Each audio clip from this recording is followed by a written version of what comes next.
This week on your Newsroom. I'm Asa Barley. The Teal House had their annual 5K last week, advocating for children and sexual assault. The race was on campus and we were there. From a two-legged race to a four-legged one, we were at the annual Paw Walk in downtown Statesboro. Owners and dogs dressed up for this walk and participated in some possum activities. Spring break is just days away. Are you ready? We show you what spring break could look like this year with relaxed COVID guidelines. Plus, we got your thoughts on midterms. What would you like to say to some of your professors about how you feel about midterms? If it matters to you, it matters to us, and it all starts right now. This is your Newsroom with Isabella Kicklighter and Aaron Ware, plus your team of reporters in the field covering stories that matter to you. Now from the Georgian Media Group, this is your Newsroom. Hey everyone, welcome to your Newsroom. I'm Asa Barley and for Aaron Ware. Isabella Kicklighter is off today. The Teal House is a sexual assault and child advocacy center here in Statesboro. They hosted a 5K supporting their mission right here on our campus. Your Newsroom's Ashley Watts has the story. Members of the Statesboro community came together on campus to participate in a 5K benefiting the Teal House, the Statesboro Regional Sexual Assault and Child Advocacy Center. The Teal House works to provide emotional support and advocacy to victims of sexual assault. We're a 501c3 state-funded nonprofit, and so once a victim walks through these doors, they don't have to pay for anything. They don't pay for exams or interviews. We offer counseling completely free of charge. The Teal House first held the race in March of 2020, but were unable to hold the event last year because of the pandemic. With COVID regulations lifted, they hope to make the 5K an annual event. Really, it's just a time to engage the community, both on campus and off campus, about the Teal House, provide education, information about Teal House services, but also how the community can help prevent sexual violence, and then raise some money for the Teal House, which is a nonprofit. While the Teal House is state-funded, it wouldn't be able to carry out its mission without support from the community. Several local businesses sponsored the 5K, including Franklin Chevrolet and the Statesboro Herald. And even though fundraising is important, there are endless ways you can get involved with the Teal House. So just to reach out to the Teal House and ask if there's anything they need. Sometimes, they just need somebody to sweep the floor, or they might need somebody to come help repaint the porch, or just little tasks like that. It's helpful when the community is willing to pitch in and help them move forward. The race route started at the rack, went up Aikens Boulevard through campus, and then looped back to the rack. The first, second, and third place winners for each age group received a medal. Most of the runners were sporting their Teal House shirts and excited to get in some exercise for a cause. We did it a couple of years ago, and we think it's for a worthy cause, and we love the t-shirt. That's why we do it. I chose to run today to support Teal House because I believe so strongly in their cause. I work with emotionally and behaviorally disturbed young people, and what we see most often with them is that they come from a trauma background. So we need to raise awareness and we need funding for resources. So Ashley, what services does the Teal House provide for those in need?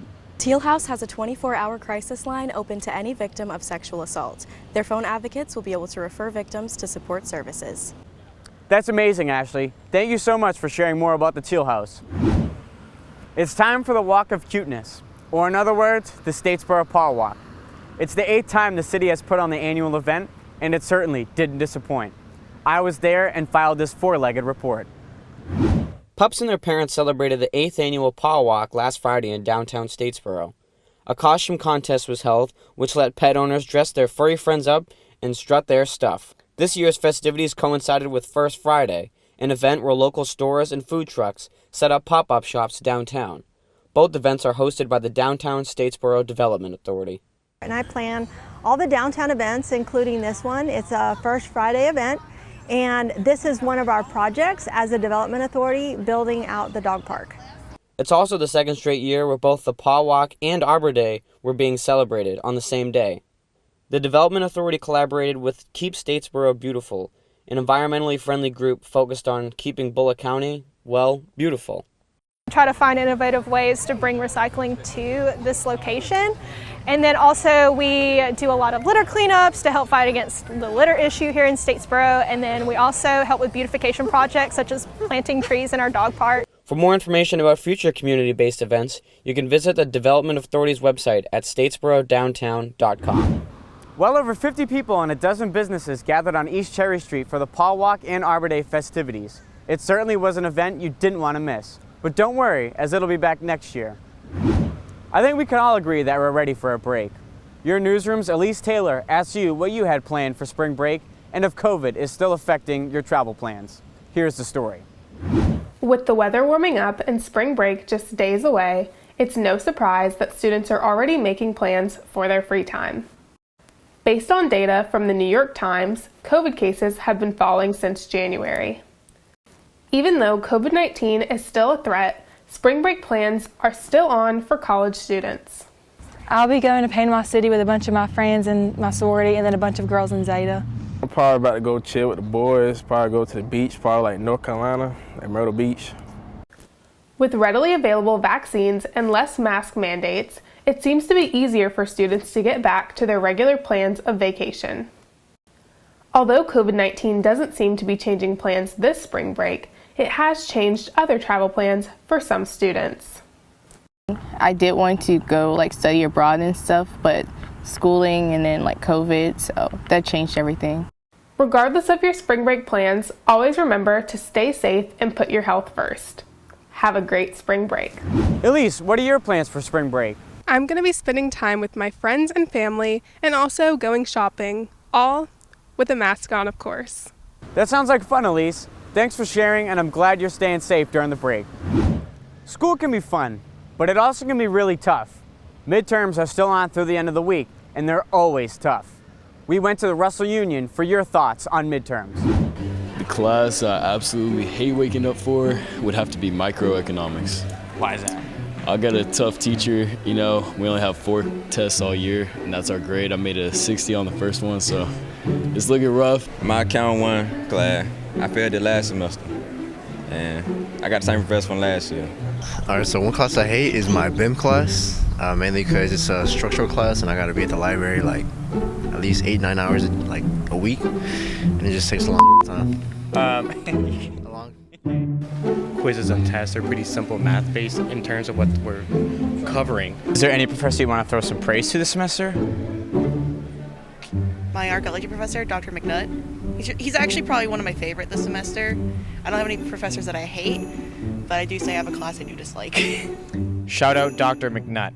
Tanisha Osborne. She's the best chemistry teacher ever. Let's see.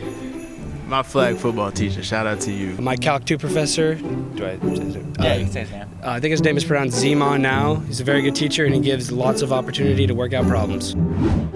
Well, I hope that guy in the tank top finds some time to live his life outside of the library. But anyways, good luck on your midterms, everybody.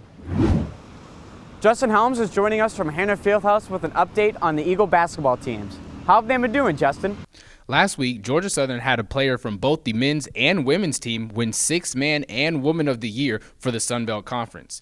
Senior guard Elijah McCadden, who averaged 11 points and 2 assists off the bench, and sophomore guard Taryn Ward, who won Freshman of the Year last year for Sun Belt Conference, averaged just under 17 points and 9 rebounds. Both teams wrapped up their seasons in the Sun Belt Conference tournament recently. They were both able to get a win in the first round, a first for women's program history. Well, congratulations to both teams, and thanks for that report, Justin. The University Programming Board marked the end of Black History Month by hosting Soul Fest, which invited the campus to come together and celebrate Black culture. Isabella was there for this week's 1 Minute of Happiness. Hi, I'm here at the RAC Pavilion with my wristband to join the University Programming Board for their Soul Fest to mark the end of Black History Month with a celebration. Just because February has come to an end doesn't mean the celebration of Black History Month has to. The University Programming Board invited all students to join them at the RAC Pavilion for Soul Fest this past Thursday to continue the Black History Month celebrations. The festival was free to all students and featured arts and crafts, food trucks, yard games, bounce houses, and much more.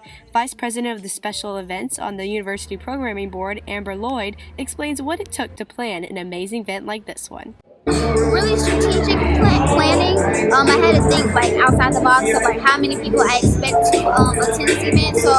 And just making people comfortable with the food choices that we have, the music, and the other activities that we have. Be sure to check out the University Programming Board on Instagram at GSUPB for more events just like this one. See you again next time on 1 Minute of Happiness. Thanks for that report, Isabella. And that'll do it for this week. Thanks for joining us. We encourage you to connect with us on social media at @your_newsroom. For now, for Isabella, Aaron, and all of us here at Newsroom, I'm Asa Barley, and we'll see you next week. So long.